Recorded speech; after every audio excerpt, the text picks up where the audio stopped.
দেখতে দেখতে তো ২৬ রোজা চলেই গেল। কি বুঝলেন? আমাদের দ্বারা প্রচলিত যে ভুলগুলো হয়ে থাকে বা আমরা যে গুনাহের কাজগুলো করে থাকি, এর দায়টা আসলে সবচেয়ে বেশি কার?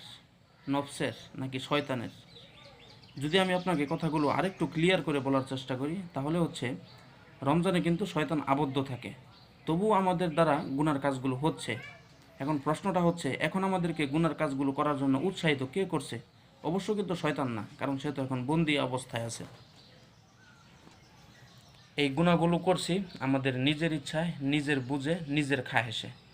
তাই আসুন আমরা ফিরে আসি। রমজান আমাদের থেকে চলে যাচ্ছে, তাই আসুন আমরা তওবা করি, ফিরে আসি রবের দুয়ারে। হুজুর সাল্লাল্লাহু আলাইহি সাল্লামের একটা হাদিস আপনাদের অবশ্যই মনে আছে। তিনি ইরশাদ করেন, যে ব্যক্তি রমজান পাইল, সে তার গুনাহকে মাফ করাইতে পারল না, সে ব্যক্তি ধ্বংস হোক। তো মহান রব যেন আমাদেরকে এই বদদোয়া থেকে বাঁচার তৌফিক দান করেন। আমরা সকলেই তওবা করব।